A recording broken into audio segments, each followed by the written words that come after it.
செய்தியாளரின் சந்திப்பின் போது நிருபர்கள் கேள்வி எழுப்பியதில் ஆவேசமடைந்த காங்கிரஸ் எம்பி திருநாவுக்கரசர் அனைவரிடமும் சீறினார். சீமான் போல் கெட்ட வார்த்தை பேசுவேன், செருப்பால் அடிப்பேன் என தனது திருவாய் மலர்ந்து திருநாவுக்கரசர் அளித்த பேட்டி குறித்த செய்தி தொகுப்பை தற்போது பார்க்கலாம். போய் சொல்றேன், யார்ட்டையும் காசு வாங்கிட்டு சொல்றேன், இஷ்டம்னா இடையில போயிட்டே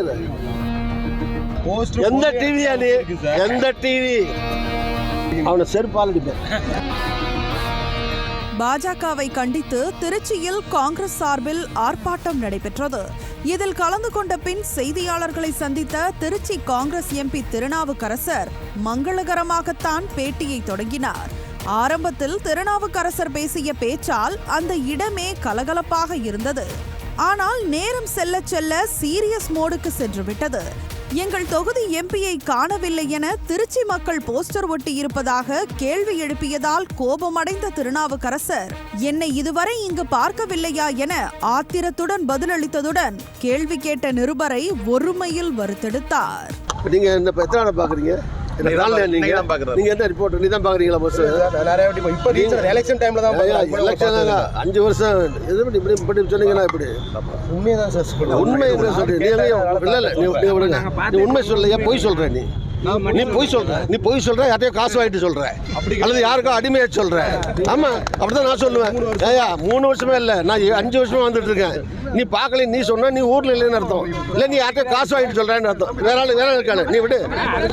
கேட்பதற்கெல்லாம் பதில் சொல்ல வேண்டிய அவசியம் இல்லை என பதிலளித்த அவர் சீமான் போல் கெட்ட வார்த்தையில்தான் இனி பேசுவேன் என முகம் சுளிக்கும் வகையில் பேசினார். சீமான் வயசுல மாதிரி கட்டவாதத்தில் பேசினா தான் நீ எல்லாம் அடங்குவா பண்றது. என்ன கேள்வி கேட்கிற? யார் பார்த்து கேட்கிற? நீ என்ன பெரிய யோக்கிய மாதிரி 3 வருஷம் பாக்கல நீ சொல்ற? நீ யார் சர்டிபிகேட் கொடுக்குறது? சர்டிபிகேட் கேட்டானா வேலையை பாரு.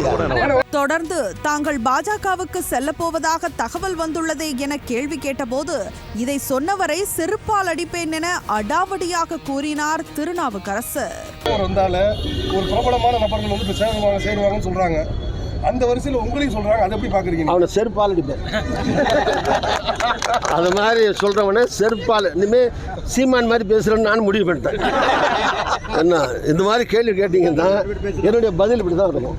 இதுபோல் கேள்வி கேட்டால் சீமான் போல் கெட்ட வார்த்தையில் தான் பேசுவேன் என மீண்டும் கூறிய திருநாவுக்கரசர் இதே போல் மு.க. ஸ்டாலினிடம் சென்று கேள்வி கேட்டால் சுற்றி இருப்பவர்கள் மொத்தி விடுவார்கள் என ஆணவத்துடன் கூறினார் திருநாவுக்கரசர். சீமான் வயசுல மாதிரி கட்டவாதத்தில் பேசினா தான் நீ எல்லாம் அடங்குவா பண்றது. யார்கிட்ட என்ன கேட்கறன்னு ஒரு தரம் வேணும். நீங்க போய் இப்போ ஸ்டாலினை பார்த்து கேட்பீங்களா? கேளுங்களேன் போய். அங்கேயே பின்னாடி எல்லாம் போட்டு பொத்திடுவான். என்ன ஒரு விவசாயம் வேணுமில்ல? விவசாயம் இல்லாமல் கேட்டீங்கன்னா என்ன அர்த்தம்?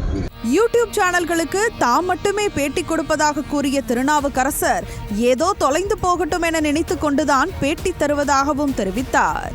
எவனாவது ஒருத்தர் இந்த ஊடகம் பேரில் வச்சுக்கிட்டு 5000 பேர் வியூவர்ஸை வச்சுக்கிட்டு சம்பாதிக்கிறதுக்காக ரூமில் உட்காந்துக்கிட்டு பொழப்பு நடத்துகிறான். நானும் பேட்டி கேட்டால் கொடுக்குறேன், பாவம் பொழைச்சிட்டு போகிறாங்கன்னு.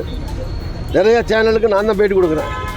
வேறு யாரும் போய் தனியாக 1-1 கொடுக்க மாட்டாங்க. நான் கொடுக்குறது போய் தொலைஞ்சு போகிறான், வாழ்ந்துட்டு போகிறான்னு தான் சொல்கிறேன். சில பேர் அதை நம்பியே இருக்கான், பாவம். ஆக மொத்தத்தில் கேள்விக்கு பதில் தெரியாவிட்டால் நிருபர்களிடம் கோபத்தை வெளிப்படுத்தி டிராமா செய்யும் அரசியல் தலைவர்களின் லிஸ்டில் தற்போது புதுவரவாக இணைந்துள்ளார் திருநாவுக்கரசர். நீங்க நினைச்சாலும் அனுப்ப முடியாது. அதனால எனக்கு தெரியும் நான் என்ன பண்ணணும். ஏங்க எவன் செய்தாலும் எனக்கு அது கவலை. எவனோ ஒருத்தன் செய்யறான் ஊடகத்தில். உங்களுக்கு என்ன வந்தது?